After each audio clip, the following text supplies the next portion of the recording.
France Maghreb 2. Bonjour à tous, bienvenue sur France Maghreb 2 à l'écoute de votre édition spéciale aujourd'hui consacrée à 7 ans de guerre en Syrie. Avec évidemment plusieurs milliers de victimes. Nous allons tenter de décrypter, d'analyser ces moments forts de cette guerre, ces moments qui ont eu une importance aujourd'hui dans cette guerre avec nos spécialistes, évidemment, on s'en cache pas.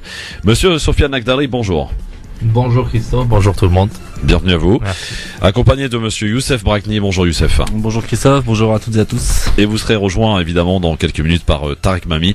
Et nous allons durant ces 2 heures essayer de comprendre ce qui s'est passé depuis le début jusqu'à aujourd'hui.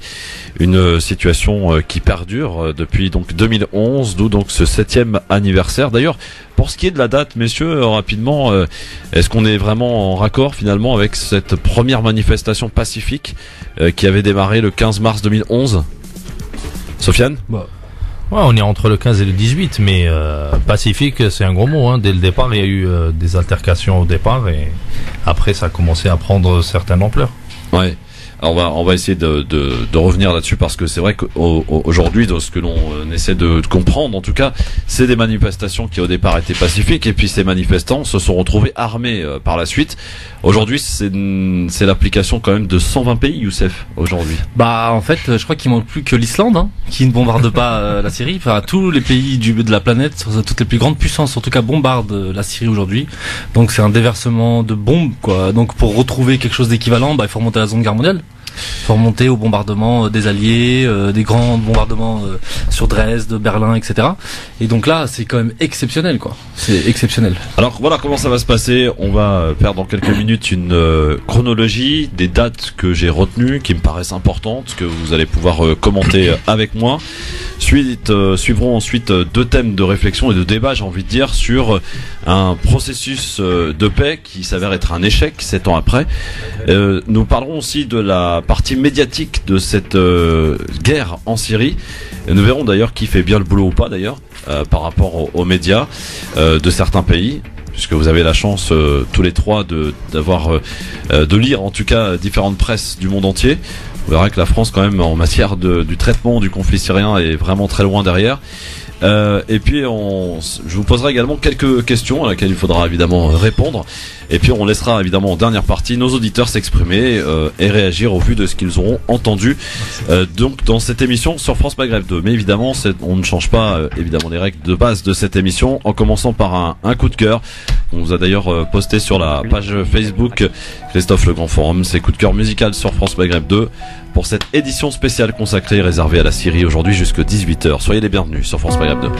C'est très compliqué du fait de l'agrégation de tout le monde qui est là, c'est évident, mais en substance c'est ça. Ces 2 camps qui s'affrontent. Moi je vais vous dire quelque chose. J'étais il y a 2 ans à peu près, avant que les hostilités commencent en Syrie. Je me trouvais en Angleterre par hasard pour d'autres choses, pas du tout de la Syrie. J'ai rencontré des responsables anglais. Et quelques-uns qui sont mes amis m'ont avoué, en me sollicitant, qu'il se préparait quelque chose en Syrie. C'était en Angleterre et pas en Amérique. L'Angleterre préparait l'invasion des rebelles en Syrie. Et on m'a même demandé à moi, sous le prétexte que j'étais ancien ministre des Affaires étrangères, si je participerais comme ça. J'ai évidemment dit le contraire. J'ai dit, écoutez, moi, je suis français, ça ne m'intéresse pas. Mais c'est pour dire que cette opération vient de très loin. Elle a été préparée, conçue, organisée. Dans quel but Excusez-moi, dans quel but ? L'idée de renverser Bachar, c'était quoi le but ? La finalité ? Mais dans le but très simple, de destituer le gouvernement syrien, parce que dans la région, il est important de savoir que ce régime syrien a des propos anti-israéliens.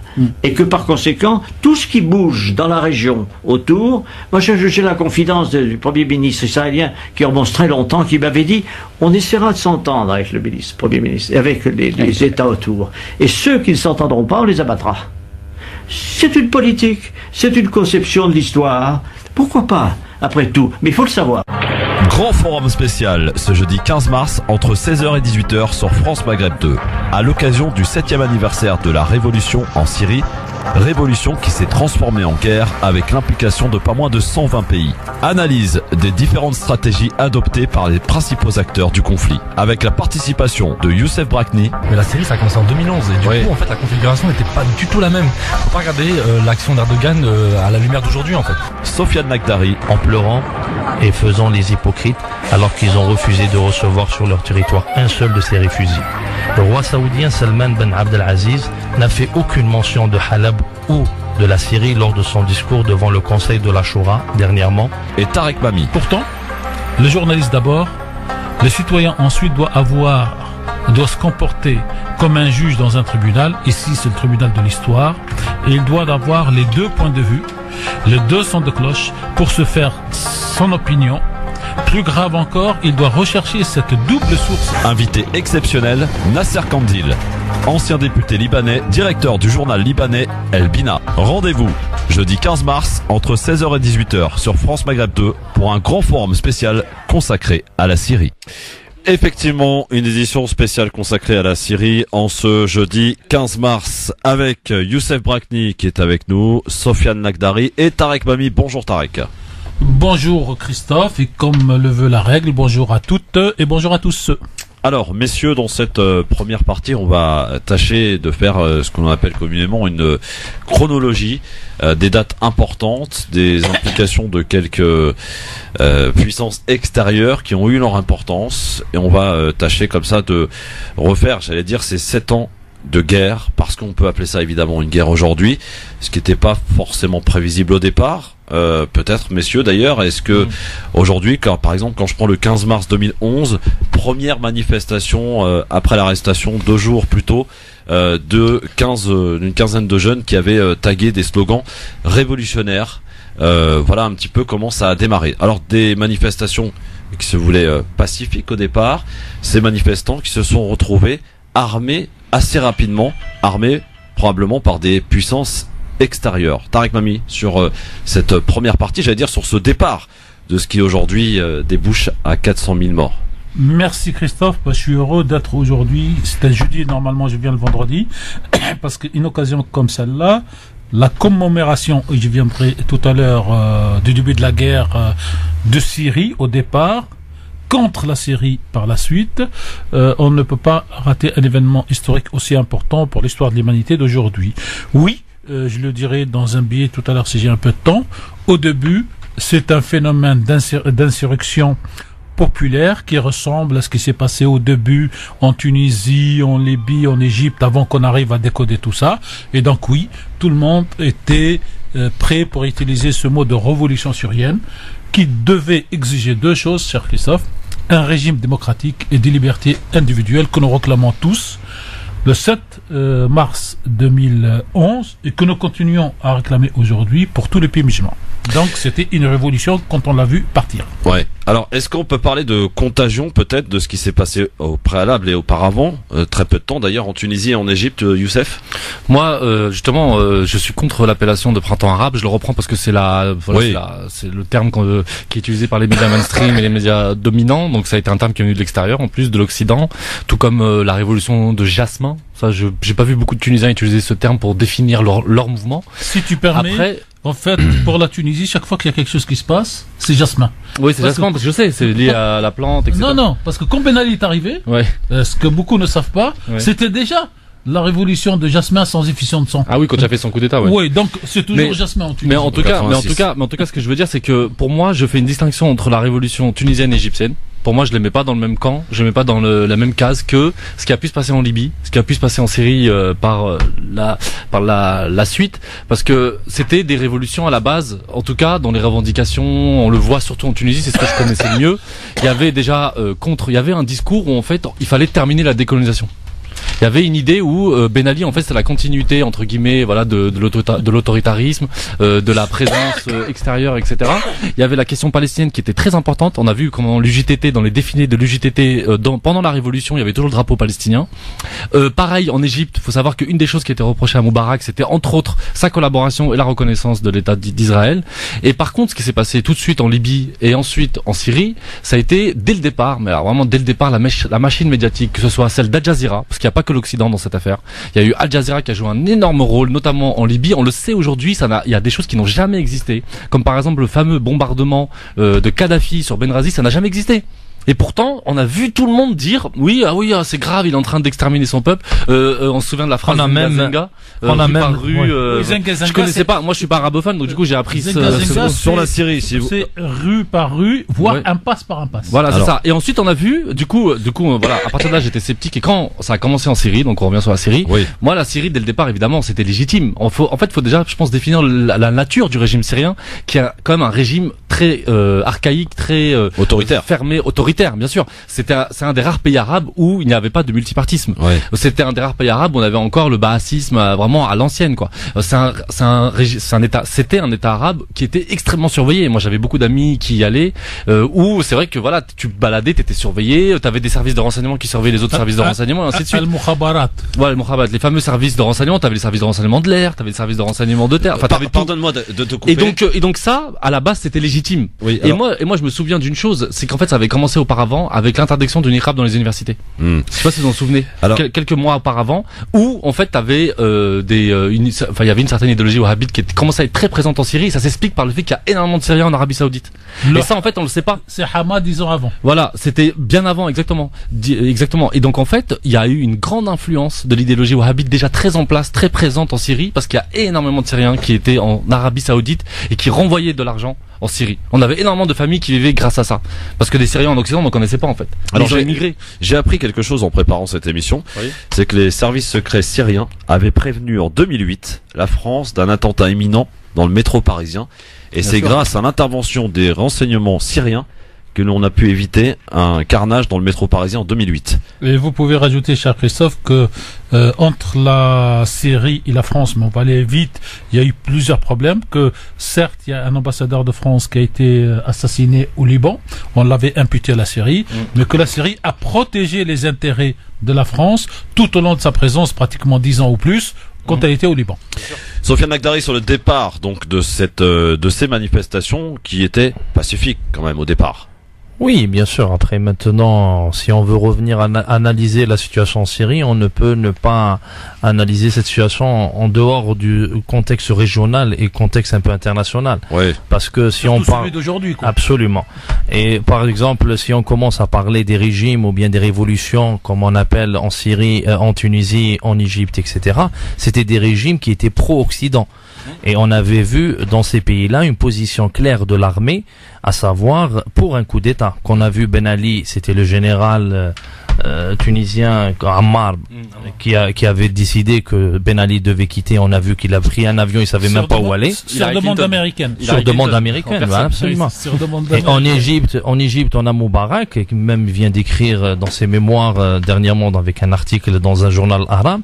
Il dit clairement que la décision était prise par le chef d'état-major américain à l'époque, où il devait, he must go now. Il devra quitter le pouvoir tout de suite. Et on a vu le maréchal Tantawi à l'époque exécuter cet ordre-là. Ouais. Contrairement à la Syrie, où l'armée a pris une décision pour Bachar el-Assad, pour le maintien de Bachar el-Assad pour différentes raisons. On revient par exemple au propos de Condoleezza Rice en 2004 où elle disait nous sommes revenus remodeler le Moyen-Orient à notre guise, c'est-à-dire avec une hégémonie israélienne totale dans cette région. Vous pouvez revenir, on a parlé de Roland Dumas, mais au propos du général Wesley Clark, qui n'est pas n'importe quel général, c'était le patron de l'OTAN, où il a dit dans une conférence aux États-Unis dès 2011 que après le 11 septembre, le secrétaire d'État Donald Rumsfeld à l'époque avait demandé à ce que les États-Unis préparent des plans d'invasion de plus de 7 pays. Parmi ces pays-là, comme par hasard, on a la Libye, on a la Somalie, on a la Libye et on a même l'Iran. Alors pour dire qu'aujourd'hui... Et l'Algérie, je pense pas. Non, dans les 7 pays de Wesley Clark, non, il n'a pas cité l'Algérie. Autrement, je me serais rappelé. Pourquoi vous avez une affinité particulière avec l'Algérie? Un petit peu. Bon, alors... Et pour la Syrie, voilà, pour dire qu'aujourd'hui, c'est pour ça que quand Youssef ou Tarek parle de la Libye, parle de l'Égypte, de ce contexte du monde arabe, on peut pas analyser la situation en Syrie en dehors de de ce contexte régional. C'est un mouvement Parce que aujourd'hui, s'il y a des révolutions dans le monde arabe, ça devait se faire dans tous les pays, y compris dans les monarchies. Parce que le népotisme, la corruption, la mauvaise gestion, la pauvreté, tout l'état qui puisse exister existe dans ces pays arabes. Une mauvaise gestion, on doit l'assumer et on doit critiquer. Sauf qu'en Syrie, après, ça a pris une ampleur un peu particulière et ça s'est militarisé très rapidement. Et quand tu parles des manifestations pacifiques de Daraa, pourquoi je dis que c'est pas pacifique? Parce que 4 jours après, on a découvert un stock d'armes dans une mosquée qui s'appelle la mosquée de l'Oumariya, à Daraa, où on avait un imam qui avait complètement utilisé la mosquée comme un dépôt d'armes et de munitions et en plus d'argent et de nourriture pour dire qu'ils se sont préparés. Ouais. Après on peut revenir sur des autres événements. On est toujours dans cette année 2011 et la réaction, j'allais dire, du pouvoir s'est pas fait attendre puisque le 20 juin 2011, une amnistie présidentielle a prononcé justement la libération de quelques islamistes, des leaders islamistes en tout cas, ce qui a eu pour conséquence évidemment donc là aussi une réponse adaptée peut-être aux manifestants qui étaient armés. Est-ce que sur cet aspect-là, Tarek, ça a été une réponse peut-être un peu trop anticipée de la part du régime? Vous savez, les dictateurs et comme on parle de donc 7e anniversaire de la guerre, Bachar al-Assad était dictateur. Je mettrai pas le mot aujourd'hui, sincèrement, mais à l'époque il était un dictateur, comme tous les chefs d'État arabes de l'époque. Je n'en accepte aucun. J'en accepte à l'époque, le Liban, parce qu'il y avait quand même un changement de va-et-vient. Un petit peu le Maroc, mais vraiment par la pincette d'en haut, parce que le jeune roi a essayé de rattraper tout le mal que son père a fait, donc on peut lui être gré de ce qu'il a fait pour son pays, mais en dehors de ce deux-là, et avec les pincettes pour le Maroc, tous les autres pays, c'était des dictateurs. J'allais dire, il fallait en 2011 oser, ce que nous avions fait sur France Maghreb 2, comparer la situation des libertés démocratiques en Arabie Saoudite et en Syrie. Et dire, est-ce qu'il y a un dictateur à faire dégager, par préférence, par quel dictateur on commencerait? On devrait commencer par l'Arabie Saoudite, dictateur, alors familiaux, tout ce que vous voulez, même de droit divin, et après on irait arracher le dictateur Bachar. Bachar a commis une maladresse en libérant ces gens-là, parce qu'il pensait pouvoir acheter, entre guillemets, le peuple syrien en montrant qu'il était en voie de démocratie. Et la manifestation qui a été diffusée au début de notre spot de promotion de cette émission, dans laquelle on a fait le choix de diffuser pratiquement 30 secondes de la manifestation, on lui dit « Bachar, t'es un menteur, Bachar, t'es un dictateur, Bachar, sache qu'aujourd'hui, l'heure des libertés est arrivée. » Et donc, c'était lui pour essayer d'avoir le peuple et dire la liberté, c'est moi qui vais vous le donner. Et c'est là, cette maladresse, en fait, il a fait un petit peu, et c'est la maladresse des Américains avec la prison de pas la Ghouta, comment s'appelait la Guantanamo? Non, l'autre. Abu Ghraib. Non, l'autre. Bouka, ouais. Où il y avait une concentration totale des militaires bassistes exclus de l'armée et les terroristes. On le relâche. Et forcément, alors je dis maladresse pour les Américains. Moi je crois pas que c'est une maladresse. Ouais, bien sûr. Ni de Bachar ni des Américains. Non, pour Bachar, je pense que c'est vraiment que franchement, je pense pas. Non, mais il faut rappeler. Moi, je pense que c'est une stratégie délibérée du régime. Non, mais sauf en Libye. Et qui a payé en fait. En Libye, on revient à la Libye. Oui, pareil. La majorité des dirigeants comme Abdelhakim Belhadj, ils étaient en prison, ils ont été libérés par Saif al-Islam, le fils de Kadhafi. Donc pas maladresse pour toi, Youssef? Alouche, je prends Alouche qui a été assassiné, qui appartient à une grande famille. Zohran? Non, il est encore vivant celui-là. Mohamed Alouche. Zohran Alouche qui était un des chefs. Et le chef de Jaish al-Islam. De Jaish al-Islam, exactement, qui a été libéré. Oui. Qui a été libéré, et c'est une grande famille syrienne, c'est des gens qui sont dans la Ghouta, c'est eux qui sont dans la Ghouta, c'est leur fief. La Douma, c'est le fief des Alouches. Et attention, c'était pas un démocrate, hein. Lui, c'était que sa famille, hein. C'était que son cercle proche, etc. Voilà. Et lui, il a été tué. Alors, bon, il se trouve que les services de renseignement syriens et russes étaient super bien informés, donc je pense que c'est des gens de l'intérieur, des rebelles qui ont donné son positionnement, parce qu'il a été tué avec toute sa garde rapprochée dans une maison alors qu'il faisait une réunion secrète, donc forcément, ça a été On pourrait rajouter peut-être une information qui a fuité. Ce sont tous les islamistes emprisonné par le père de Bachar à la suite de l'affaire de Hama, qu'il a relâché. Oui, et leurs enfants surtout, parce qu'Alouche était relativement jeune quand même. Et donc moi je pense qu'à mon avis, je pense que Bachar, pour lui, c'était plus facile pour lui. Voilà, non, c'était pas un coup monté forcément, mais en tout cas c'était plus facile pour lui de se retrouver face à cette opposition là.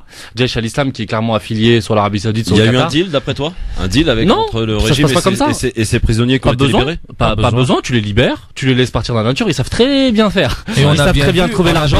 Ils ont trouvé de l'argent, ils ont trouvé les armes. Il faut dire que c'était des combattants redoutables, faut le dire. Ils sont bien battus, ils avaient des stratégies militaires très bien élaborées, avec des tranchées. Fallait voir quand la Russie rentre dans la guerre en 2015, faut voir les drones, les bunkers, ce qui le filme, c'est impressionnant. La tactique militaire, etc. Il y a forcément eu des conseillers pour dire pudiquement les choses, des conseillers extérieurs. Enfin, c'est pas possible. Mais on a des trouvé, mais ils ont arrêté. Et surtout, voilà, ils ont été largement soutenus, financés. Donc Bachar n'avait pas besoin de faire grand chose. Et l'Arabie Saoudite a dit Talouche, tu es là, bah tiens, le Qatar, etc. C'est voilà. Après, c'est la guerre en fait. Est-ce que tu partages, Sofiane Lakhdari, ce point de vue par rapport à cette maladresse pour certains et... Pour moi, c'est une maladresse. Oui. On t'arrive pas par exemple. Sofiane, est-ce que c'est une maladresse de Bachar al-Assad? Moi, je pense que la Syrie s'était déjà préparée à la guerre. Elle savait qu'il y avait une guerre qui se préparait contre elle. Il faut savoir que Colin Powell, en 2004, quand il est venu, il a rencontré Bachar al-Assad. C'est dans les mémoires de Colin Powell, où il a demandé à faciliter le travail des Américains en Irak. Oui. Et la réponse de Bachar était celui qui accepte la colonisation un jour l'acceptera 100 ans. Et là, du coup, ils avaient su qu'il y avait une préparation d'un plan pour anéantir la Syrie parce qu'elle ne veut pas abdiquer vraiment. Nous sommes en attente donc de l'invité spécial de cette émission, Nasser Khandil, qui apparemment attend le coup de téléphone, cher Christophe. Donc on le relance. En plus, ce qui tombe, ça tombe bien parce qu'il déjà. Ça tombe bien parce qu'il est à Damas, il peut nous renseigner. Mais juste pour dire que quand même, enfin je veux dire, c'était pas non plus un scoop de foot de savoir que la Syrie était dans le viseur, puisque George Bush a fait une liste d'États voyous, de rock states, comme on les appelait à l'époque.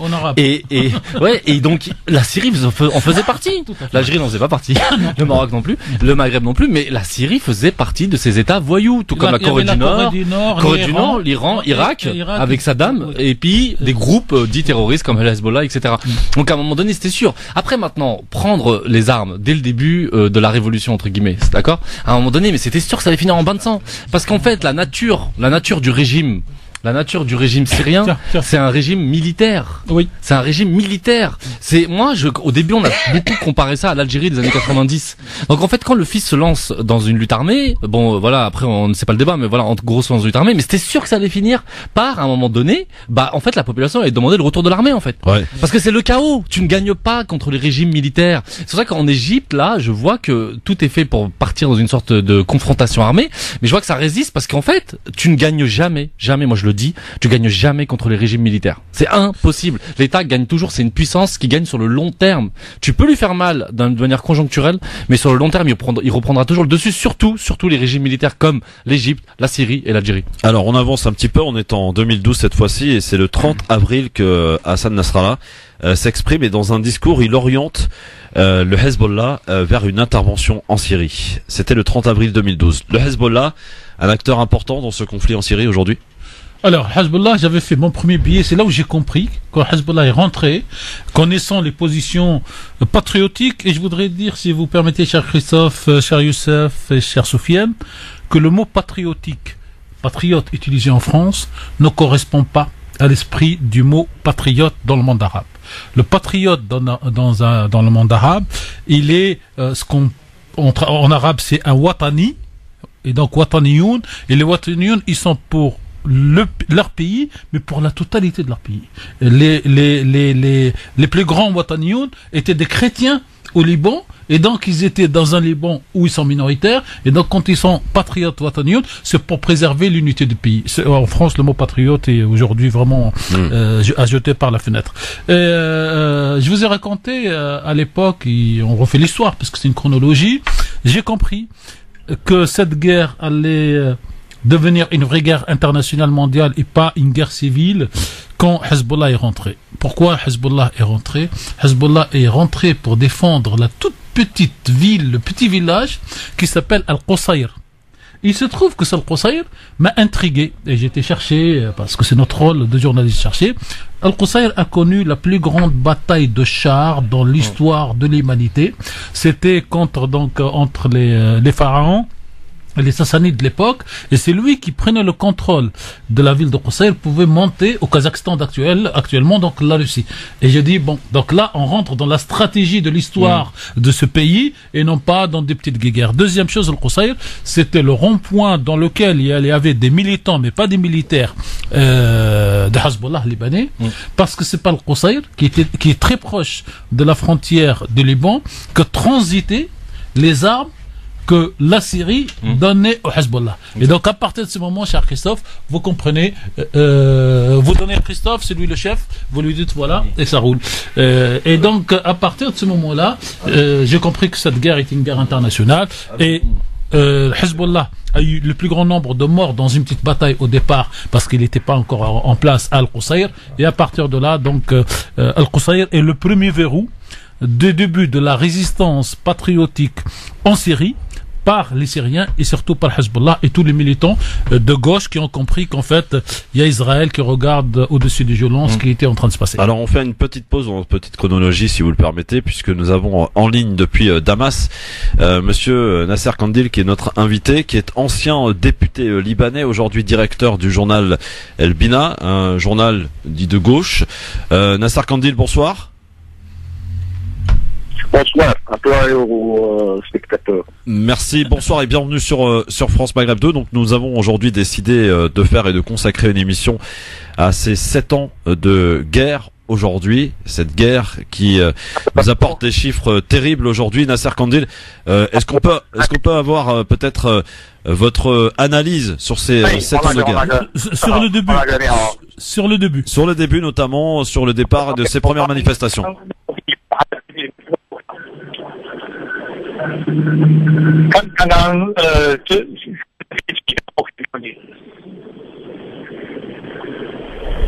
Nasser Kandil, vous nous entendez? Ah, apparemment, on a une liaison qui est pas terrible avec le Nasser Kandil. Est-ce que vous nous entendez? Non, on va essayer. Non, on va peut-être réessayer dans quelques après instants. La pause, ouais. Après la pause, absolument. Alors, Sofiane, nous étions donc le 30 avril 2012. C'est Nasrallah, le responsable du Hezbollah, le chef du Hezbollah, qui, dans un discours, oriente le Hezbollah donc vers une intervention en Syrie. Tarek nous disait finalement que à partir de ce moment-là, Tarek avait compris que ça allait se diriger vers une guerre mondiale en Syrie. Oui, mais après le Hezbollah, il fallait que l'opinion libanaise accepte aussi son intervention. Il fallait régler le problème à l'intérieur, mais on sait que l'axe Iran, Syrie et le Hezbollah, c'était un axe fort. Et on savait que cette guerre qui est déclenchée contre la Syrie, elle faisait suite à une intervention au Liban en 2006. On a essayé d'anéantir le Hezbollah et on a échoué. Et deuxièmement, l'intervention du Hezbollah était suite à des attaques répétées sur des villages à majorité chiite en Syrie. Il faut rappeler que ils ont tenté à chaque Noble et Zahra, à ce jour sont toujours encerclés par les terroristes. Après, il y a le Kafr, il y a le Fou'a, et en même temps, ils se sont attaqués au symbole un peu du chiisme. Ils se sont attaqués à Maqam Sayyidina Zaynab, c'est-à-dire à la tombe de la sœur de Sayyidina al-Hussein. Et en même temps, ils sont partis même sur la tombe de Hajar ibn Uday, qui était un ancien compagnon du prophète et qui avait fait à l'époque une allégeance à Sayyidina Ali et non pas à Yazid ibn Muawiyah. Ils sont partis à sa tombe, ils ont déterré un peu et ils ont brûlé les os d'un compagnon du prophète, Hajar ibn Uday. C'est pour ça que ils ont voulu absolument confessionnaliser ce conflit et qui a pris une ampleur considérable. Et aujourd'hui, le Hezbollah, s'il n'avait pas pris cette décision, les chiites syriens, libanais, iraniens, irakiens ne pouvaient pas accepter des attaques répétées sur des symboles qui datent de plusieurs siècles. Youssef Brakni sur le Hezbollah et sur ce discours qui reste dans l'histoire du 30 avril 2012 de Nasrallah. Non, bah après c'est vrai qu'il y avait surtout des attentats, des voitures piégées en fait à Beyrouth. Ouais, c'est surtout ça en fait. C'est qu'il y avait énormément d'attentats dans la banlieue sud, donc qui est la banlieue, qui est le fief du Hezbollah au Liban. Et je pense qu'à mon avis à l'époque il y a eu de vifs débats parce qu'on s'est dit le Hezbollah qui avait une belle aura, qui était la résistance contre Israël, etc. C'est vrai que ça a entaché l'image du Hezbollah dans la région. Et donc c'est compliqué de de juger ça parce que je pense que le Hezbollah jouait sa survie en réalité. Et je pense qu'il faisait partie des cibles en réalité. Et derrière les groupes rebelles ne s'en cachaient pas. Parce que les groupes rebelles disaient clairement qu'il y avait deux cibles en réalité, qui étaient l'Iran et le Hezbollah, son bras armé dans le monde arabe, qui menaçait le monde sunnite, etc. Moi je pense que franchement, après c'est facile de voir ça de Paris, etc. Mais moi je pense que vraiment c'était vraiment une question existentielle pour le Hezbollah. Et pour preuve, aujourd'hui il n'y a plus d'attentats suicides dans la banlieue sud de Beyrouth. Les résultats sont là. Belle transition, tu parlais de Paris, on va y aller dans un instant et on s'arrêtera le 6 juillet 2012, c'est à peine 2 mois après l'élection de François Hollande qui réunit à Paris une conférence internationale des amis de la Syrie. On y reviendra dans un instant, ne bougez pas, c'est la suite de cette édition spéciale consacrée à la Syrie jusqu'à 18h avec monsieur Youssef Brakni, Sofiane Nagdari et Tarek Mami qui sont avec nous. من الطبيعي أن يقوموا بهذا العمل لكي لا يحمل المسؤولية لمجموعات هي تعمل لصالحهم. يعني هذه التصريحات الفرنسية أو غيرها من الدول الغربية تؤكد بأن هذه المجموعات تعمل لصالحهم وليس لصالح سوريا أو لصالح الوطن. Édition spéciale consacrée à la Syrie aujourd'hui à l'occasion de ce 7e anniversaire de cette guerre en Syrie. Nous allons refaire une nouvelle tentative si vous le voulez bien messieurs avec notre invité qui est à Damas, Nasser Kandil. Bonsoir. Bon, apparemment, ça ne passe pas du côté de Damas. C'est dommage parce que effectivement, on aurait pu peut-être avoir son éclairage, notamment sur l'avenir, mon cher Sofiane. Mais bon. Une petite remarque, Christophe. Oui. Bon, on essaiera jusqu'à ce qu'on l'ait au moins pendant 2-3 minutes. Et la deuxième, c'est dire la situation dans laquelle les citoyens syriens sont aujourd'hui par rapport à leur connexion, à leur téléphone, à leur... Au départ, ça devait se faire depuis le Liban, donc ça aurait été plus facile. Voilà. Mais ils sont coupés du monde, en fait. Oui, oui. Et non, mais je rajoute que ceux qui viennent aujourd'hui pleurer pour défendre le peuple syrien que le président veut tuer, il devrait quand même mettre plein de satellites pour que les peuples syriens puissent être connectés et faire ces déclarations et dénoncer, y compris le président. Alors quand on ferme tout, quand on fait ce genre de restrictions, après c'est bien de venir donner des leçons. Après les groupes rebelles, ils ont internet. Hein. Oui. Moi je peux te dire que tu les vois sur Twitter. Hein. Oui, c'est vrai. D'ailleurs, comment font-ils tu vois l'agence Hamac, elle tourne. Parce qu'ils ont les fameux téléphones Thoraya qui tournent par satellite, qui ont été offerts au début de la guerre par les Qataris, qui se sont retirés aujourd'hui de cette bataille. Ils ont été une autre bataille obligés. Mais c'est ça le paradoxe, c'est qu'on avait un État qui avait une mainmise totale sur la Ligue arabe. Sofiane, pardonne-moi, on refait une dernière tentative. Nasser Kandil, bonsoir. Bonsoir à toi. Bonsoir, bienvenue en direct sur France Maghreb 2. Alors la connexion est assez mauvaise. Du coup, on va vous poser la question suivante sur l'avenir, parce qu'aujourd'hui, évidemment, 7 ans après, les armes parlent toujours. Et quelle est votre vision sur l'avenir concernant la Syrie, Nasser Kandil? Merci à toi, premièrement, et à votre station, et à vos collègues, et à vos spectateurs. Et c'est une occasion de parler avec vous. Si la connexion nous permet de continuer cette discussion. Je suis présent à vos questions maintenant. Question, comment... avec le regard d'aujourd'hui, vous aviez vu au début de la guerre cette révolution entre guillemets qui a commencé en mars 2017. Quel a été votre sentiment quand ça a commencé? Mars 2011. Mars 2011, excusez-moi. Quel a été votre premier sentiment? Je crois que au début de cette année, qu'il y a une telle confusion pour beaucoup de personnes qui se contactent avec la scène en Syrie. Mais maintenant, après tout ce qui est passé, je crois que tout devient clair. C'est une guerre au début, c'est pas une révolution. C'est une guerre internationale pour changer les équations de force dans le Moyen-Orient, dans une point de vue qui contacte la situation internationale. C'est une continuité de la guerre de 206 que Israël a commencé contre le Liban et la résistance, quand Condoleezza Rice a donné le slogan de cette guerre. C'est une déformation pour faire un New Middle East, comme elle a dit. La guerre pour faire un nouveau Moyen-Orient continue parce qu'à l'échelle des Israéliens, il doit une plus grande guerre que la guerre de 206. c'est très clair maintenant pour dire pourquoi les Américains sont encouragés pour être inclus dans cette guerre à la Syrie. Au contraire, leur effort est à la part de l'Arabie Saoudite contre le peuple yéménien, par exemple. Si le problème, c'est un problème entre un régime et une opposition, là-bas, c'est la même chose. Il y a un régime, entre parenthèses, et une opposition, entre parenthèses, encore. Pourquoi il y a le double standard entre la situation à la Syrie et la situation au Yémen? C'est le problème de la politique, donc. C'est pas le problème du droit des hommes, c'est pas le problème de situation humaine, c'est pas le problème de comment aider une révolution, c'est le problème politique. Où êtes-vous dans le balance de force au Moyen-Orient? Vous êtes dans l'alliance israélien-saoudite ou bien dans l'alliance de la résistance le gouvernement syrien présidé par le docteur Bachar Assad avec Iran, avec Al-Hashd al-Sha'bi en Irak. Il y a deux fronts qui s'opposent dans cette région. Les Américains sont avec une front, la Russie est avec l'autre front.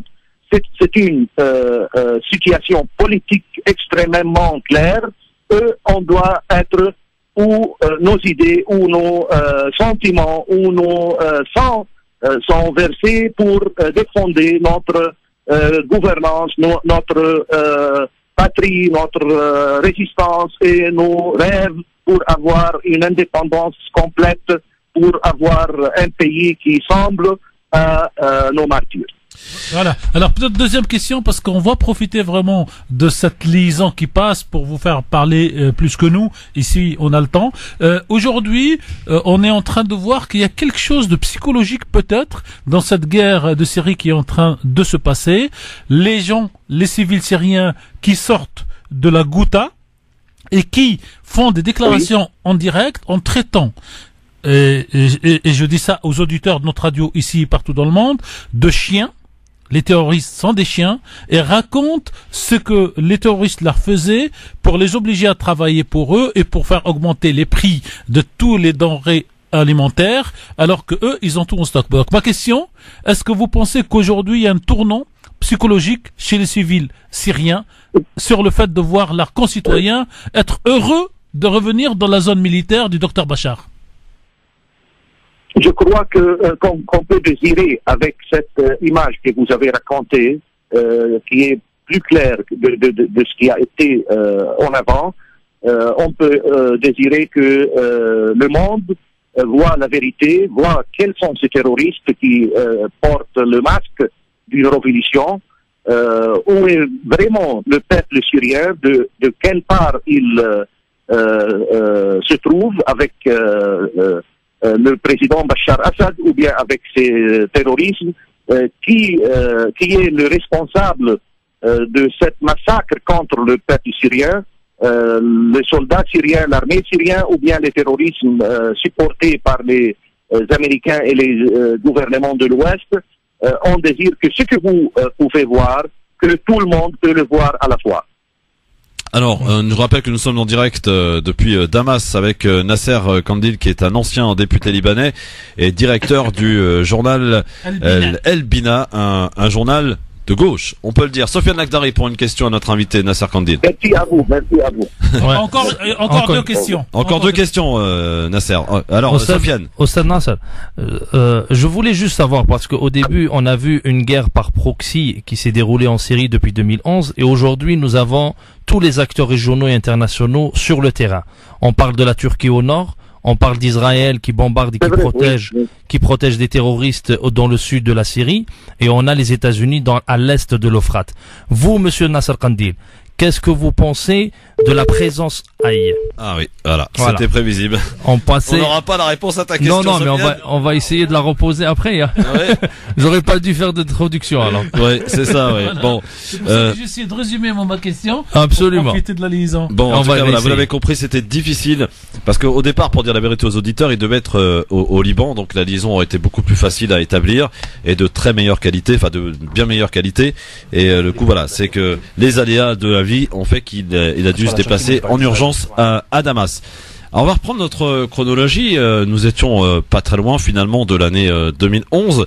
En 2012. En 2012, oui absolument. Mais en 2012 justement, le 6 juillet. 2012, on est proche de 2011. Hein. C'était, oui, c'est juste l'année d'après en fait. Hein. 2 mois après l'arrivée de François Hollande au pouvoir, on est en 2012, donc a lieu à Paris la conférence internationale des amis de la Syrie, avec l'implication et l'invitation de 106 pays qui participent donc et se réunissent à Paris pour discuter notamment d'infliger des sanctions. D'ores et déjà, on parle de sanctions. Ils se sont heurtés quelques jours plus tard d'ailleurs à l'ONU au refus de la Chine et de la Russie déjà, et le Conseil national reconnu comme étant donc le principal interlocuteur représentant du peuple syrien. Absolument. On est loin de là. Alors oui, non, alors justement c'est un événement important quand même cette. En fait, moi je pense que ce qui a été important, effectivement, tu as raison, c'est faut de repartir de François Hollande. Et François Hollande a été un tournant. François Hollande, ça a été quand même, il a suivi à la lettre la nouvelle politique sur la fin de Nicolas Sarkozy, qui après avoir accueilli Bachar al-Assad le 14 juillet sur les Champs-Élysées a décidé d'en faire son pire ennemi, comme pour Kadhafi d'ailleurs, après l'avoir accueilli les bras ouverts même dans la cour de l'Élysée, il a laissé l'herbe. C'est pour ça que la pelouse. C'est pour ça que d'autres présidents arabes refusaient de Voilà, ils se sont dit ils vont avoir le même sort. Et du coup, François Hollande a quand même, je trouve, créé une rupture diplomatique, a créé quelque chose, a créé un précédent puisqu'il a été un adversaire après acharné de Bachar al-Assad, et surtout de son ministre des Affaires étrangères. Enfin, je sais même pas s'il peut avoir ce titre, tellement c'est un amateur, c'est Laurent Fabius, qui avait déclaré que Jabhat al-Nusra, qui est quand même Al-Qaïda en Syrie, Al-Qaïda qui a revendiqué les attentats de Charlie Hebdo, d'accord, qui a revendiqué des attentats sur le sol français. Donc je rappelle, de Charlie Hebdo, c'était pas Daesh, c'était Al-Qaïda, vous vous en souvenez, et qui avait dit que Jabhat al-Nusra faisait du bon boulot en Syrie. C'était avant. C'est avant, évidemment, c'est avant, mais sauf qu'il a continué malgré tout. Il a continué dans la même ligne. Il a continué non seulement en disant une autre phrase complètement absurde pour un diplomate, mais quel niveau, quand il a dit que Bachar al-Assad ne mérite pas d'être sur terre. Mais que dire des Benyamin Netanyahou? Que dire des Benyamin Netanyahou qui a bombardé des enfants qu'on a vus en direct en 2014 sur la plage. On les a vus, les 4 enfants courir, la même famille, être broyés par des missiles de croisière, de bateaux de guerre. Donc il avait sorti cette phrase, et moi franchement je m'interroge sur l'amateurisme vraiment de cette diplomatie française sous Hollande, qui vraiment me fait rappeler point par point à celle de Guy Mollet pendant la guerre d'Algérie. Et donc franchement moi en tout cas quand Hollande est arrivé au pouvoir, ça a été vraiment je crois la pire chose pour la France au niveau international, puisqu'ils se sont complètement enfoncés, alignés sur Netanyahou. Ils ont même été plus loin que Netanyahou dans leurs déclarations parfois à l'ONU ou ailleurs. Christophe, alors on a des auditeurs qui nous écoutent et qui réagissent au quart de tour quand vous aviez annoncé la reconnaissance donc des représentants, pas des représentants, vous avez dit un mot. Alors il y a tout de suite un SMS qui rentre sur mon téléphone pour me dire non, Tarek, la France a reconnu donc ce groupement comme le seul et unique représentant du peuple syrien. C'est ce que j'avais dit dans ta foulée. Donc, attendez les phrases, chers amis, avant de réagir tout de suite sur le clavier. Alors, Sofiane, justement, sur cette conférence qui avait lieu le 6 juillet, on était 2 mois après l'arrivée de François Hollande, conférence internationale avec la participation de 106 pays, déjà à l'époque. Oui. Et on reconnaissait donc, on demandait d'abord des sanctions, et on reconnaissait donc, par la même, cette organisation, cette opposition comme étant le seul interlocuteur de, et en même temps, on a exclu tout contact avec l'État syrien. Oui, on n'a pas voulu négocier. Alors, voilà, c'était la condition, c'est le départ de Bachar el-Assad avant de discuter. Petite précision. Le Canard avait à l'époque publié de mémoire un tout petit encadré dans lequel il dit qu'il y a une bataille au sein du pouvoir français et que le service de renseignement français civil et militaires étaient contre parce que ils considéraient que c'est grâce à ces services donc de renseignement syriens qu'ils pouvaient encore accéder à la poudrière du Moyen-Orient et c'est très très important, c'est-à-dire que c'est une décision politique, ce n'est pas une décision stratégique, ce n'est pas la position de la France, j'ose dire même si peut-être mes collègues ici ne partagent pas mon point de vue, connaissant Mitterrand le chacal, il n'aurait peut-être pas pris cette décision. il aurait reconnu en façade et envoyé le message pour dire on continue à travailler ensemble, alors que celui-là était brut de beton en coupe. Et c'est la même chose pour la Tunisie de président, entre guillemets pour moi, monsieur Marzouki, qui a réuni les mêmes pays en Tunisie pour décider.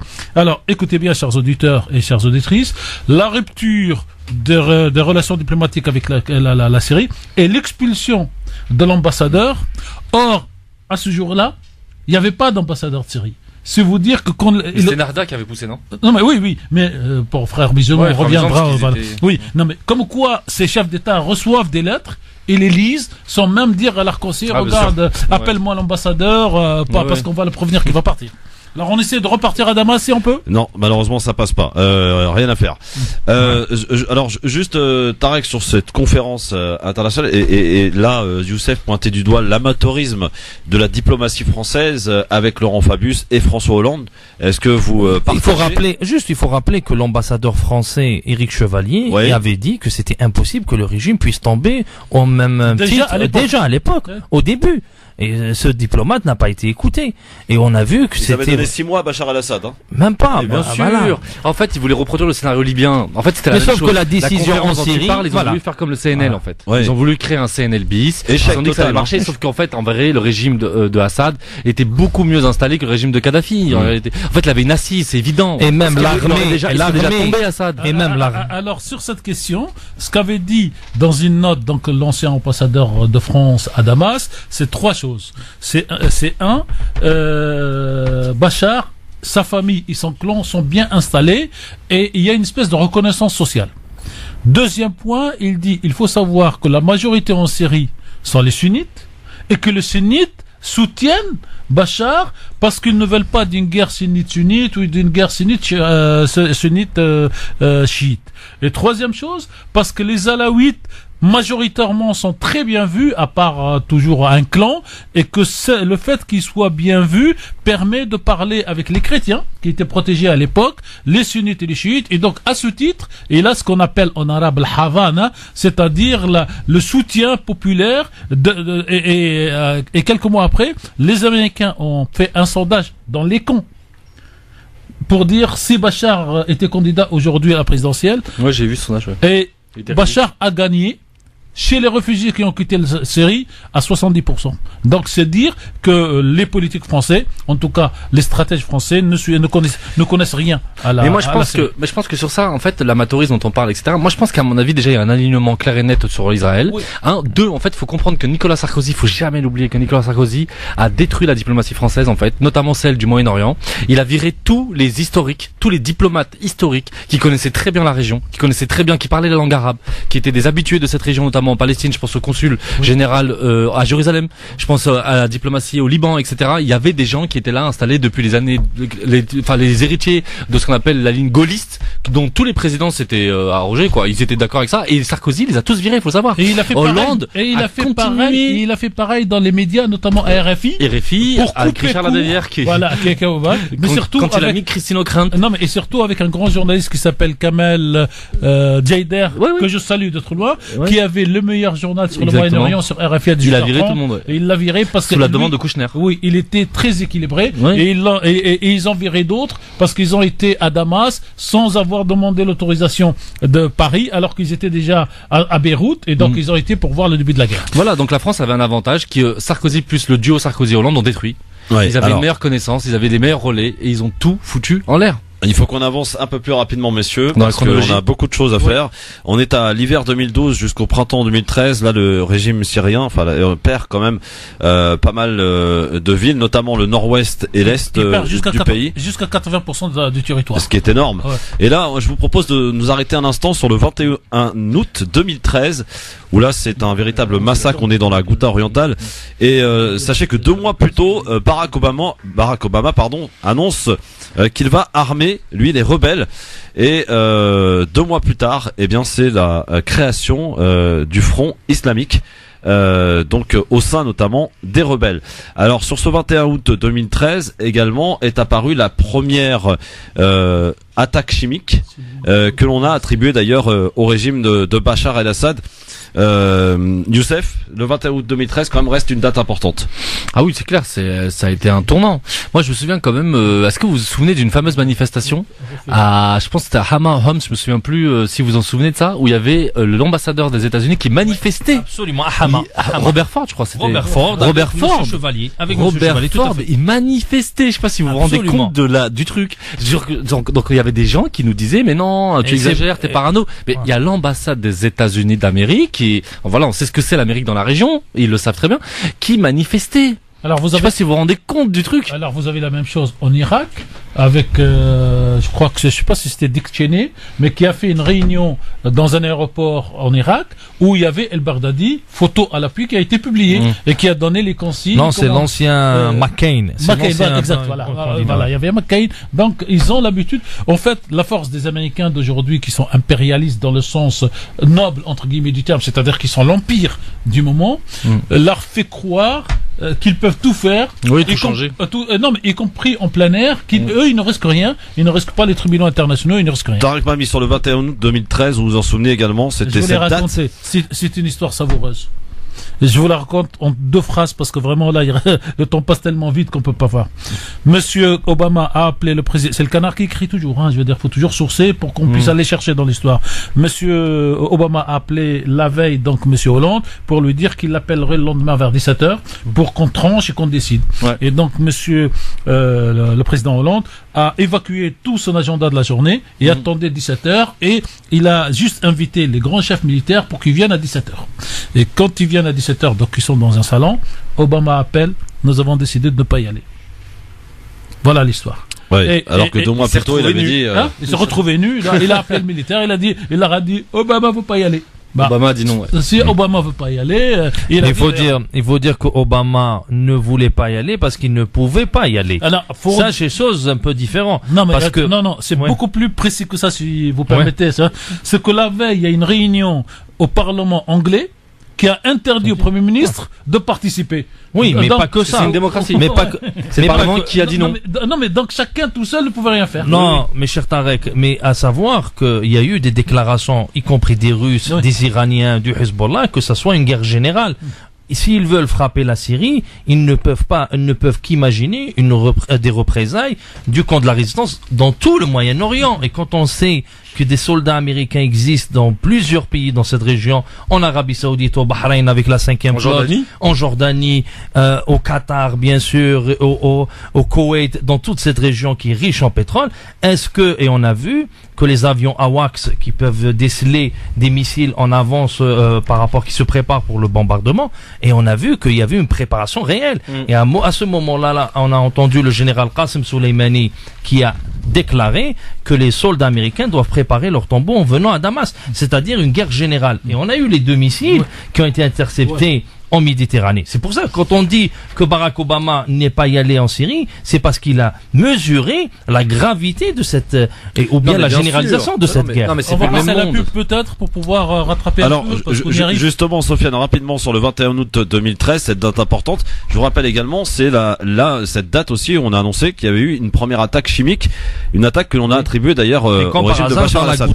Dans la Ghouta orientale. Absolument. Alors un mot juste avant la pub, comment s'appelait la dame du Conseil des droits de l'homme à Genève, Carla Del-Ponte, oui, qui n'est pas tendre avec le dictateur Bachar, entre guillemets, et qui fait une déclaration qu'aucune preuve ne prouve que ça vient du côté de Bachar et de l'armée régulière.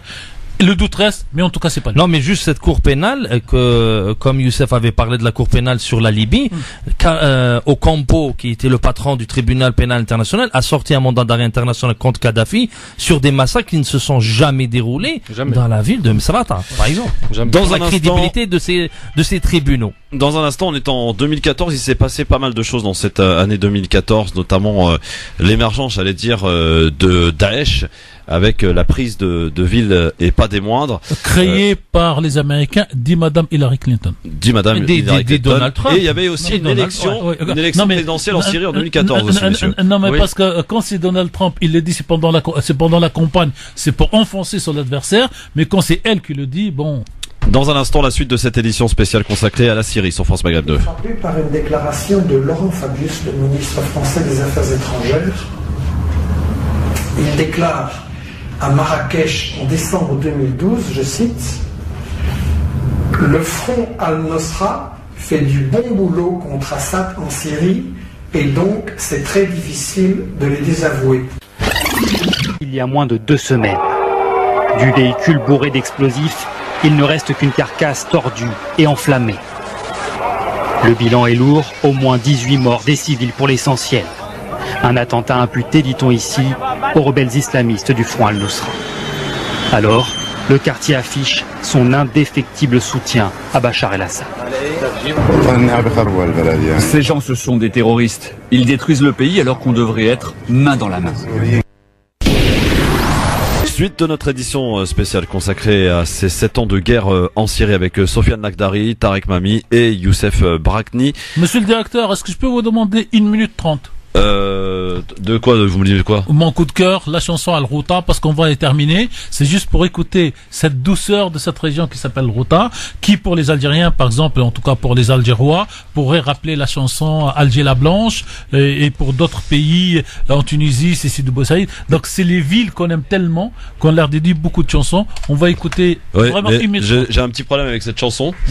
Le temps que je la retrouve tout à l'heure, vous inquiétez pas. Voilà. Alors, non, moi je voulais juste revenir, si tu permets Christophe. Oui, rapide. Non, juste. Non, mais sur la crédibilité de ces révolutionnaires qui se réfugient derrière le Qatar et l'Arabie Saoudite, des pays qui n'ont ni constitution et ni parlement. Ni parlement, ni quoi que ce soit. Voilà, moi je les aurais un peu suivis si c'était tourné vraiment vers la Suède, le Danemark, des pays scandinaves. Mais à partir du moment, on va aller très vite vers ce qui a été quand même un élément important, la bataille d'Alep. Ouais. Mais sachez qu'en le 3 juin 2014, vous en souvenez peut-être, il y a eu des élections en Syrie et Bachar el-Assad a été réélu, et très nettement d'ailleurs, pour le coup.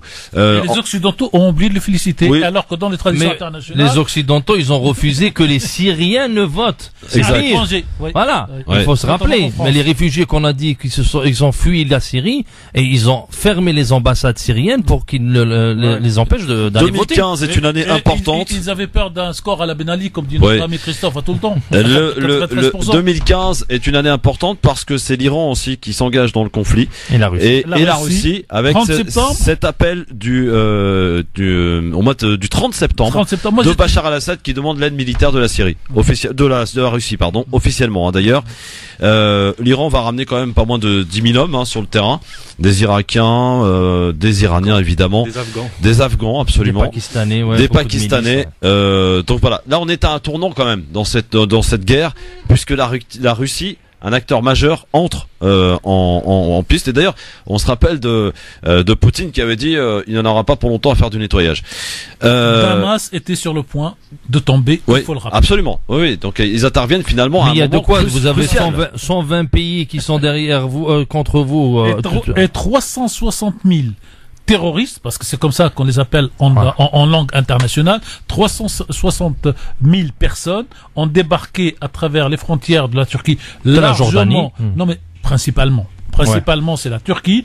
Comme on dit, c'est bar ouvert. 360 000 qui viennent pour libérer les Syriens, comme si les Syriens n'étaient pas capables de se libérer entre eux. Alors la bataille d'Alep, elle a lieu entre septembre et décembre 2016. C'est une bataille qui est décisive, importante, et qui a été aussi un petit peu plus médiatisée que tout le reste, on peut le dire. Youssef, sur la bataille d'Alep. La bataille d'Alep, c'est le tournant de la guerre civile syrienne, parce que moi je considère que c'est une guerre civile aussi. Je considère aussi que c'est une guerre civile aussi, parce que c'est entre Syriens, entre acteurs syriens. C'est une guerre civile internationale. Oui, bien sûr, après aider ou pas, mais en tout cas ça reste quand même une guerre civile. Mais en tout cas, Alep, ça a été vraiment le tournant, et ça a été en fait le début de la fin pour ce qu'on a appelé la rébellion entre guillemets. Et ça a été vraiment la ville qu'il ne fallait pas perdre. Et je rappelle qu'Alep, c'est une ville qui ne s'est jamais soulevée, contrairement à ce qu'on a pu entendre ici et là. Le maire d'Alep qui s'est promené avec Hidalgo, et c'est faux, il a jamais été le maire d'Alep. Il a été le maire d'Hidalgo peut-être, mais c'était hilarant de voir ça, tu vois, à la télé, franchement française, le niveau quoi. Et Alep ne s'est jamais soulevé parce que c'était la grande capitale économique du pays, c'était pas Damas, c'était Alep. Alep, c'était une ville prospère, c'était une ville multiculturelle, il y avait des Kurdes, des chrétiens, des sunnites, il y avait tout, des Arméniens, des Arméniens qui ont fui le génocide arménien. Et donc c'est vraiment une ville millénaire. C'est nous on le connaît pour le savon d'Alep, mais c'était pas que ça, c'était son fameux fameux souk qui a brûlé. Et je tiens à dire que les rebelles se sont infiltrés dans cette ville, dans la vieille ville. Et le souk a été reconstruit au moins d'un an. Oui, il a réouvert. Ça, il a réouvert, ouais, avec l'aide de la Russie notamment, et puis les artisans de Damas qui sont venus. Et donc, quand même, je tiens à dire que cette ville, faut vraiment, ça c'est pas rien comme de le dire, parce qu'on a beaucoup parlé de civils qui étaient pris en otage, qui étaient encerclés par l'armée syrienne, mais est-ce qu'on parle qu'en fait la partie ouest d'Alep, c'était la majorité des habitants d'Alep étaient contrôlés par le régime, et qu'il y avait même pas une seule manifestation, il y avait rien, ils étaient bombardés tous les jours par la partie est d'Alep. J'ai vu des images de là-bas, de quelqu'un qui vivait là-bas, avec des piscines ouvertes. Piscine, elle est connue celle-là, ouais. Ah ouais, le samedi après-midi, et de temps en temps on voit missiles passer, mais les gens. C'est France 2 qui avait fait ce reportage, justement, quand même, faut le dire, oui, c'est vrai, et ils avaient dit que malgré tout la vie devait continuer. Et cette journaliste Amasoula sur l'émission sur la planète a été très critiquée par c'est clair, sur les réseaux sociaux. La bataille d'Alep, Sofiane Lagdari. Non, la bataille d'Alep, c'est un tournant. Mais il faut rappeler que ce qu'on a parlé, ce qu'on a dit sur la bataille de Alep, on le dit aujourd'hui sur la Ghouta. Et on le dira jamais sur la Raqqa ou sur Mossoul, là où la coalition a libéré des territoires. A détruit et elle a tué des innocents. On ne dit pas qu'il n'y a pas des innocents qui meurent, mais malheureusement, quand vous avez un territoire qui est occupé par des gens venus de plus de 120 pays, 123 pays pour instaurer une théocratie, théocratie rétrograde, et pour réprimer toutes les personnes qui sont pas de la même confession qu'eux, il ne suffit que c'est légitime pour le pouvoir syrien de libérer ce territoire. Tarek Mami, la bataille d'Alep. J'y viens. En droit international. Merci. Merci, cher Christophe. En droit international, il n'y a pas de coalition. Parce que ne peut porter le mot de coalition internationale que quand c'est décidé par l'ONU. Or, ça, c'est les copains qui se mettent ensemble. Et pour donc continuer de la propagande, on l'appelle coalition. C'est comme on dit l'Occident. Voilà. Alors, sur la bataille d'Alep, en fait, la bataille d'Alep a produit, une nouvelle stratégie guerrière qui mélange à la fois la guérilla urbaine et la guérilla traditionnelle des soldats. Avec un mot que Youssef va retenir à partir d'aujourd'hui, qui en arabe dit la stratégie du Qadhm. K-A-D-H-M. La théorie militaire créée par les Syriens du Qadhm, qui rentra dans les écoles militaires, c'est de venir, fracturer, coupé en petites zones et en français on dirait presque grignoter. Et donc comme un gruyère, grignoter. Et donc quand vous grignotez, quand vous faites le Qadhm, en fait vous coupez toute circulation, comme si c'est passé à Ghouta dernièrement entre les trois parties, et donc vous isolez chaque groupe terroriste tout seul, vous mettez tellement de pression que soit il va jusqu'au bout, il se suicide ou il est tué, soit qu'il rend les armes et il va à Idlib. On dira peut-être un mot si on a le temps pourquoi Idlib à la fin, mais cette théorie du Qadhm, faut que chacun la comprenne, c'est une nouvelle stratégie guerrière. Comment il s'appelle en Vietnam? L'excellent général général Diap, voilà, avait créé lui la guérilla dans les forêts. Ceux-là, ils ont créé le Qadhm. Mais juste Christophe, sur la ville de Halab, il faut pas oublier le rôle qu'a joué la Turquie aussi d'Erdogan, parce que c'était un moment où il commençait à revenir avec de bons rapports avec la Russie, et on a bien vu un deal qui a été réalisé, avec les Russes, qui a été signé entre les Russes, où on a vu certains groupes comme Faylaq Nordin Zenki par exemple, qui ont été et qui est l'instrument de la Turquie, et parmi tant d'autres, et que notre ami auditeur de Nanterre va nous pardonner aujourd'hui. Est-ce que aussi on tue un enfant, un ado. En 2015, est-ce que la première, j'allais dire, défaite de Daesh, c'était à Kobané, vous vous en souvenez? Oui. Ça aussi, ça a été un élément important parce que ça a été le début de la fin finalement pour Daesh. Oui, mais en fait, Daesh, la vérité, c'est que c'était programmé. Fin. Et en fait, la vérité, c'est que Daesh, n'importe qui est avec un minimum de niveau géopolitique savait qu'en fait, c'était un peu c'était le prétexte. C'est un peu comme le rôle qu'a joué Al-Qaïda à un moment donné en Irak, en réalité. C'est-à-dire que c'est le prétexte à une présence militaire, à une intervention militaire. Et Kobané, ils étaient en train de gagner Daesh. Et d'ailleurs, comme ils ont gagné quasiment toutes les villes, ils ont gagné contre tous les groupes, quels qu'ils soient, laïcs, islamistes. Ils étaient vraiment les plus forts, les plus déterminés, et ceux qui savaient le mieux faire la guerre. C'est normal, ils avaient soit des Tchétchènes, soit des anciens de l'armée de Saddam. Donc c'était vraiment des experts en militaire. Ils savent très très bien faire la guerre. C'est impressionnant quand tu lis des vraies analyses sur la façon dont ils opèrent. Ils sont vraiment très très forts. Et c'est clair que sans soutien américain international, qui était une mise en scène, parce que Kobané c'était devenu le symbole de la liberté, le dernier phare kurde, parce qu'évidemment t'as tout le romantisme autour des Kurdes. Donc c'était le phare. Et ce qu'on oublie de dire, c'est que Daesh envoyait des combattants kurdes combattre d'autres Kurdes, et qu'en fait dans les rues de Kobané ils se parlaient kurde. Oui. Sauf qu'il y en a un qui combattait pour Daesh, un qui combattait pour les autres, pour le YPG. C'est ça qui est Mais drôle. sauf Et j'oublie il faut pas oublier que l'ancêtre de Daesh, c'est Ansar al-Islam en Irak, qui est un groupe kurde. Voilà. Alors, juste pour faire la liaison avec ce qui se passe à Afrin aujourd'hui, en fait, les Kurdes ont gagné parce qu'il y avait une couverture aérienne qui les aidait. Alors, les mêmes Kurdes. Alors que ces Kurdes aujourd'hui ne peuvent pas gagner parce qu'ils n'ont pas ce soutien militaire aérien qui vient d'en haut. D'accord. Mais juste, Oui, Christophe, pour Daesh, quand Youssef dit que c'était prévu qu'il soit anéanti, les déclarations, que ce soit de Barack Obama ou que du chef d'état-major américain David Petraeus à l'époque, ils ont parlé de 20 ans à 30 ans pour d'en finir avec Daesh. Sauf C'était plus rapide que prévu. Sauf que voilà, ils ont utilisé, ils voulaient l'utiliser plus dans l'épuration et dans le nouveau découpage du Moyen-Orient, sauf que l'intervention de la Russie avec ses alliés, ils en ont fini au bout de 1 an et demi. C'est pas fini Daesh, Youssef? Non. Daesh ont une définition. Parce que les raisons pour lesquelles Daesh a existé. Idéologiquement, oui. En fait, Daesh est né de la marginalisation des sunnites et des anciens de Saddam. C'est-à-dire que quand l'Amérique arrive au pouvoir et qu'elle met l'autre là, Nouri al-Maliki ou d'autres, en fait, ils ont donné l'ordre catégorique de ne jamais intégrer ça c'est Paul Bremer qui a mis ça dans la Constitution. Oui, il était interdit pour les anciens de Saddam, et ça c'est une erreur stratégique. Enfin, je veux dire, tu viens pas. Mais c'est pas une erreur, c'est juste pourrir la situation. Évidemment que c'est le chaos constructif, c'est la théorie de Condoleezza Rice, le chaos constructif. Ça c'est sûr que c'est voulu. Mais je veux dire, voilà, à un moment donné, les sunnites voulaient qu'ils fassent quoi? Alors, ils sont dans le désert, vous voulez qu'ils fassent quoi? Et surtout qu'il y avait une vengeance suite au crime qu'a commis Saddam Hussein sur les Kurdes. Daesh, c'est trois choses. Oui. Daesh, c'est d'abord l'argent que les Américains déposent dans la grande banque de Mossoul, le matin à 10h pour faire simple, et à 17h, les gens viennent pour prendre l'argent dans le coffre. Ça, c'est Daesh. Ça, c'est vrai que c'est abusé, Non, mais ça, c'est Daesh. Militaire, 3 mois avant l'arrivée de Daesh à Mossoul. Le gouverneur de Mossoul a pris la fuite, a pris l'avion comme par hasard vers Istanbul, et une seule balle n'a pas été tirée. Non, mais il n'y a pas eu de combat pour Mossoul. Deuxièmement, Daesh. Alors, Daesh, c'est le coffre rempli par les dollars américains à 10h du matin, récupéré par Daesh l'après-midi à 17h. La deuxième, c'est la frontière l'ouverture des frontières turques à gogo pour faire passer les 360 000. La troisième chose, c'est la Turquie qui achète le pétrole de Daesh dans toute la zone d'Irak. Voilà les trois éléments qui font que Daesh est à la fois les hommes, les armes. Dernière chose, c'est le canard enchaîné toujours. Merci le canard.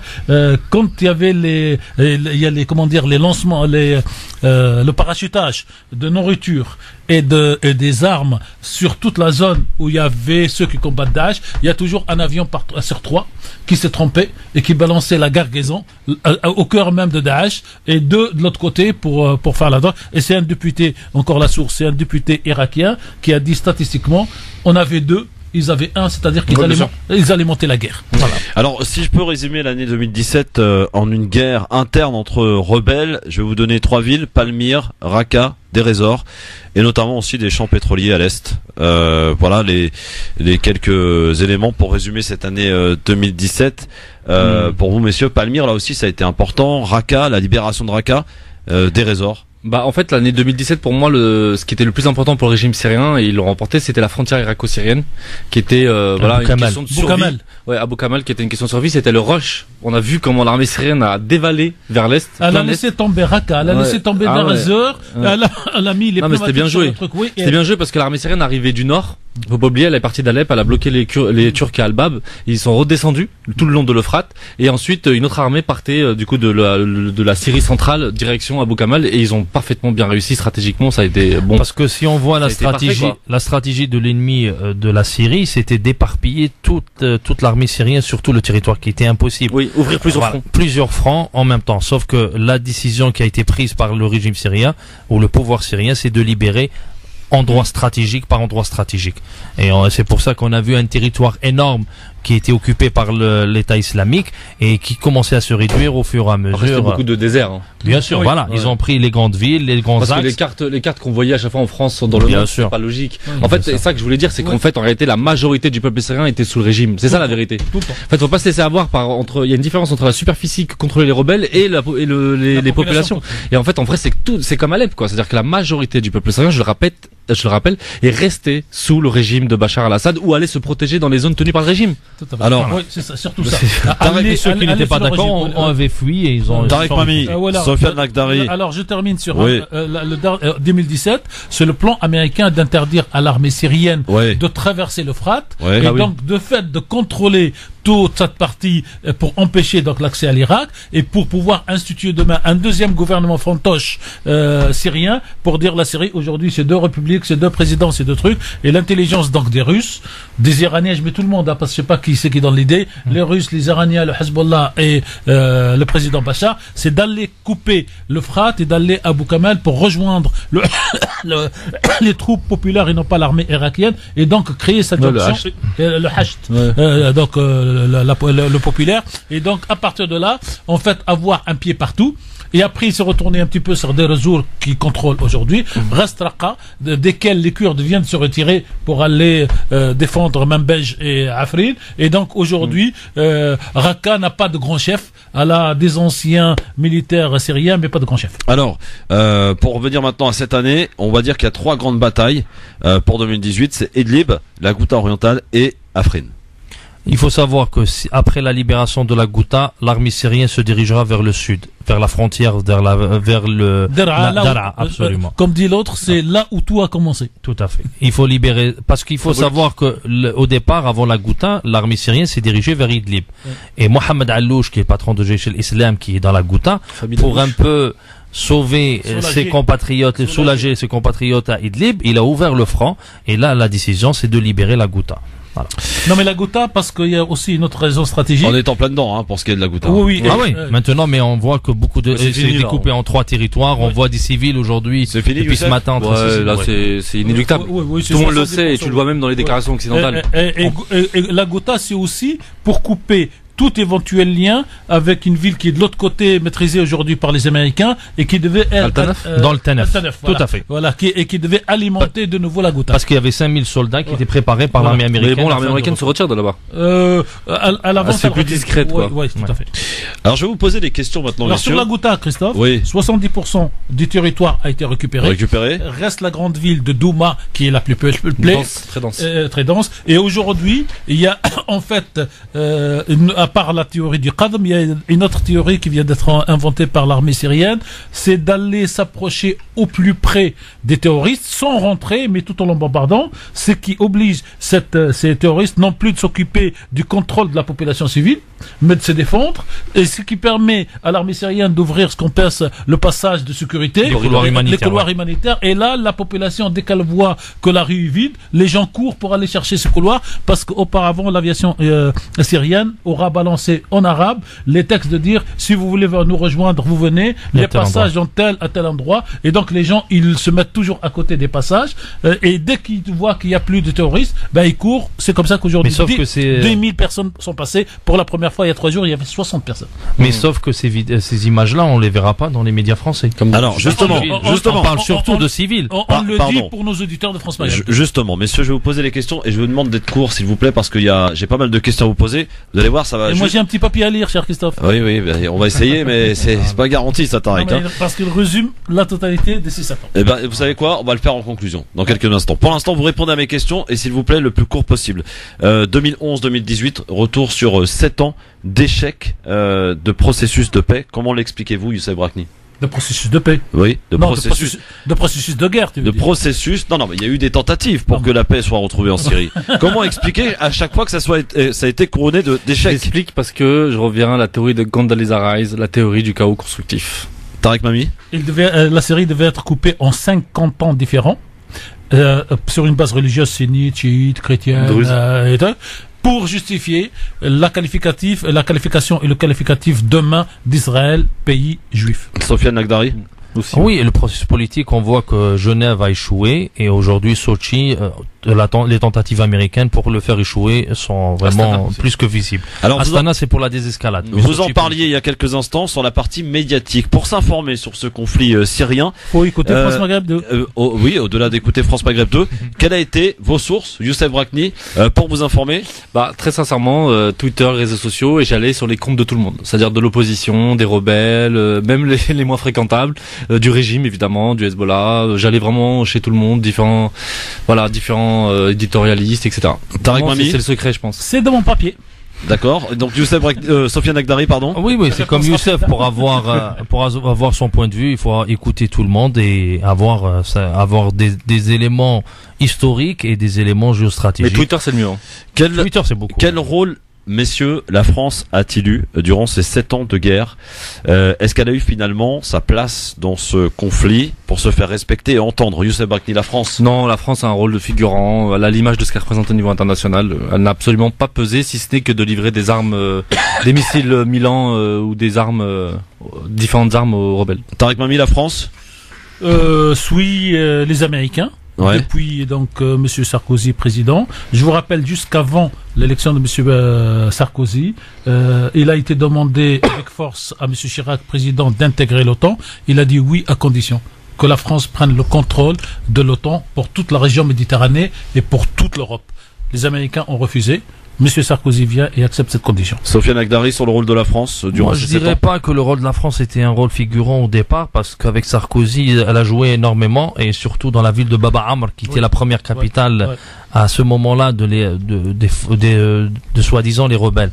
Et on a vu qu'après, il y a eu une manière de gérer de Sarkozy à la fin de son mandat qui était vraiment d'apaiser, mais avec le retour de Laurent Fabius surtout, non pas de François Hollande, de Laurent Fabius, mais c'était devenu vraiment en première ligne de ce conflit, où on perd aujourd'hui nos intérêts en tant que Français.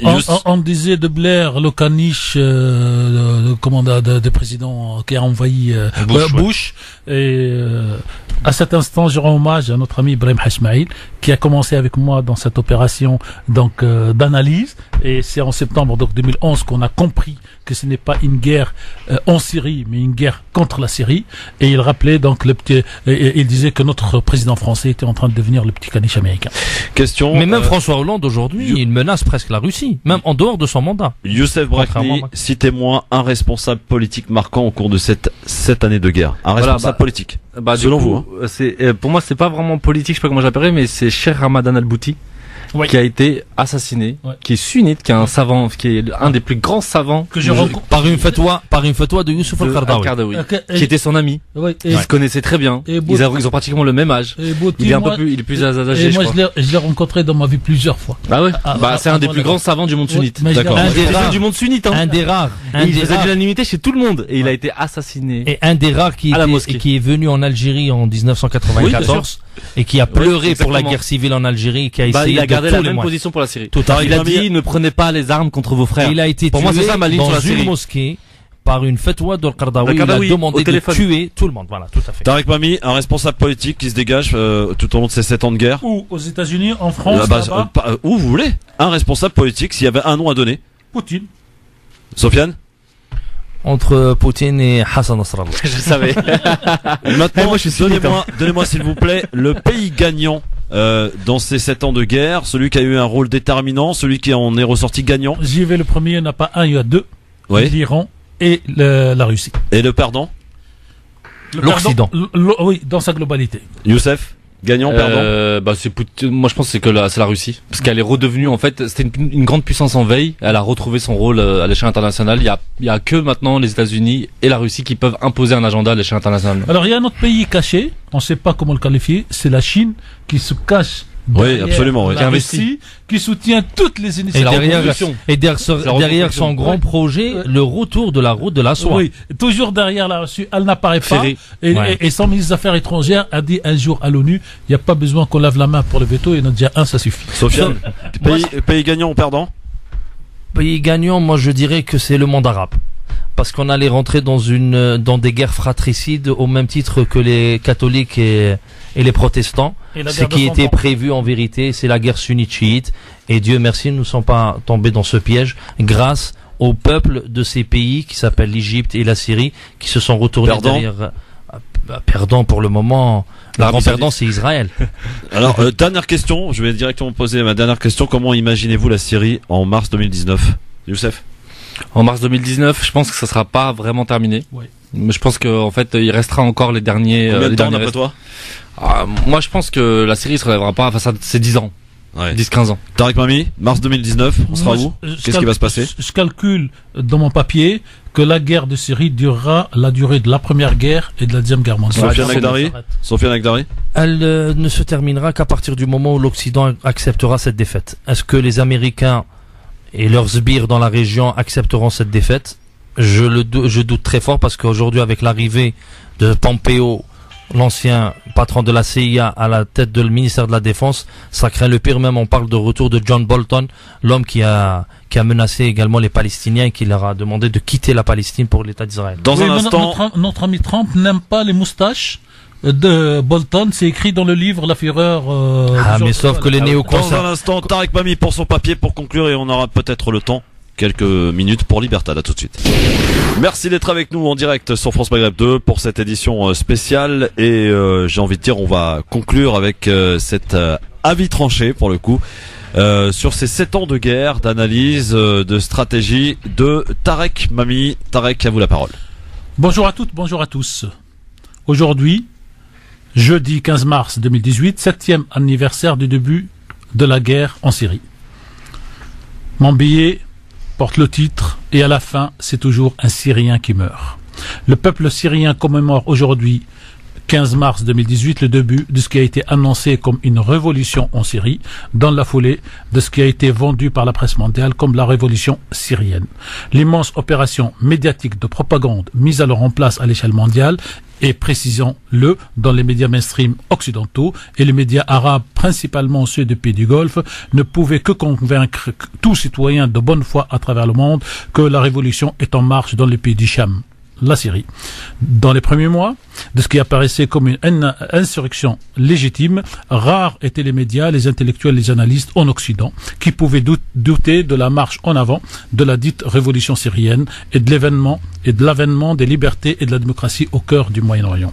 Nous avons eu ici, à France Maghreb 2, la lucidité dès septembre 2011 de ne pas nous contenter de la version donnée par les médias mainstream occidentaux et d'aller chercher des informations sur ce qui s'est enclenché en Syrie dans les médias de pays de cultures différentes. Nous avons alors été lire des articles en français, la langue de notre pays, en langue arabe, la langue de nos ancêtres et de beaucoup d'entre nous, et en langue anglaise, la langue dominante mondialement aujourd'hui. Ces 3 langues nous ont permis de lire ce qu'écrivent les Russes, les Chinois, les Indiens et en Amérique et Afrique du Sud. Nous avons été lire et relire l'histoire de la Syrie et de l'ensemble du Moyen-Orient depuis le dernier siècle, et plus précisément depuis la chute de l'Empire ottoman.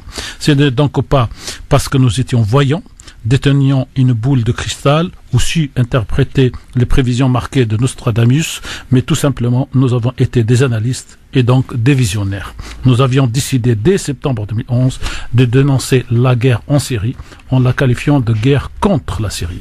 Le pape Benoît XVI lui-même est venu déclarer quelques mois plus tard que la guerre en Syrie est une guerre mondiale par Syriens interposés. Nous avions vu et analysé les prémices de ce qui a été baptisé à tort le printemps arabe et qui s'est révélé un hiver arabe au vu de critères du nombre de centaines de milliers d'Arabes morts, du recul voire de la chute vertigineuse constatée par tous des économies des pays arabes où le typhon censé apporter la démocratie et les libertés a frappé. C'est ainsi que nous rappelons que de nombreux événements se sont déroulés dès 2010. Il faut se le rappeler, mémoriser. Une répression en août 2010 de sit-in hebdomadaire à Alger. Le démantèlement en novembre 2010 d'un camp de protestataires séparatistes à l'Ayoun au Maroc. Des manifestations début décembre 2010 contre la hausse des denrées alimentaires en Algérie. Mais le point d'orgue du lancement du fameux printemps arabe a eu lieu à partir du 17 décembre 2010 dans le sud de la Tunisie, dans la petite ville de Sidi Bouzid, et l'immolation par le feu, puis la mort du vendeur ambulant Mohamed Bouazizi, qui conduit à la fuite ou le départ, selon les versions de l'ancien président tunisien Zine El Abidine Ben Ali. Les populations d'Égypte, puis la Libye, puis la Syrie ont emboîté le pas de ce mouvement tunisien. Les causes légitimes de ces mouvements dans l'ensemble de ces pays sont à forte dimension sociale et sur un fond constaté et non contredit à ce jour du manque de liberté individuelle des citoyens.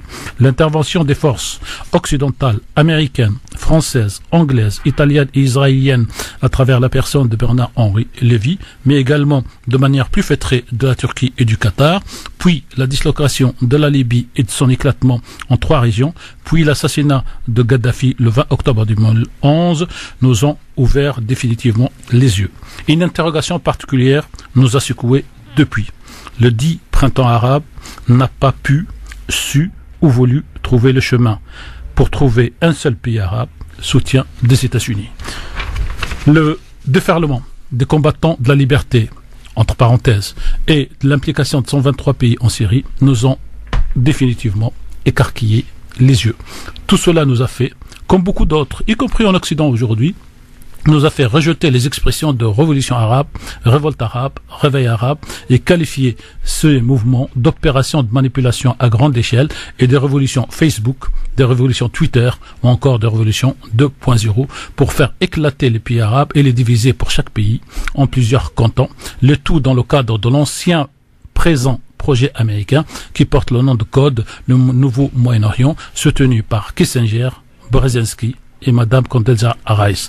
Espérons que cette guerre touche bientôt à sa fin, que le pragmatisme, le réalisme et les intérêts internationaux en jeu laissent présager sa continuité avec l'existence de conclaves encore contrôlés par les dits rebelles armés dans la Ghouta à Idlib et d'autres zones sous le contrôle des armées américaines et turques. Nous voyons aujourd'hui se concrétiser sur le terrain la confirmation de cette analyse de guerre contre la Syrie dans la bouche pour la première fois des citoyens civils syriens qui sortent par flux humain ininterrompu de la Ghouta et qui qualifient les terroristes de chiens et autres qualificatifs synonymes pour raconter en direct à la télévision les souffrances qu'ils ont subies depuis 4 ans. Nous commémorons ici à France Maghreb 2 aux côtés du peuple syrien cette guerre de Satan, ce drame humain qui dépasse en durée la durée de 4 ans pour la Première Guerre mondiale, la durée de 5 ans pour la Seconde Guerre mondiale, en espérant qu'il ne durera pas la durée cumulée de 2 guerres. Cette analyse nous amène à dire et à conclure, et à la fin, c'est toujours un Syrien qui meurt. Merci Tarek. Effectivement, c'est sur cette phrase que l'on va se quitter, et à la fin, c'est toujours un Syrien qui meurt, malheureusement. Merci beaucoup Youssef Brakni. Merci à toi. Sofiane Nagdari, merci. Merci. Et puis à très bientôt. Demain, émission spéciale autour d'un sujet qui te concerne, mon cher ami Youssef. On va parler de cette marche de la dignité à Paris. Oui, tout à fait. Mais pas seulement à Paris, à Marseille aussi. Marseille, et dans d'autres villes. Toulouse, absolument. Ça se passera ce samedi, on en reparlera évidemment demain. Sofiane Nagdari, tu reviens dans pas longtemps, j'espère. Ouais, dans 1 semaine. Ah bah très bien, parfait, bravo les gars. Tarek Mami revient demain. Et oui, il a droit à deux émissions cette semaine. Au téléphone. Magnifique. Et Youssef au téléphone. Alors Youssef au téléphone. Et moi la règle c'est vendredi c'est Mami. Et vendredi c'est Mami avec Redon Moumine demain. Bonne soirée à tous. Pardon du retard, 18h04. Et excellente soirée dans un instant. Medjed. Le rappel de l'actualité c'est avec Marine Garel. Bonsoir Marine. France Maghreb 2. France Maghreb 2. Pour ensoleiller et accompagner vos journées et vos nuits.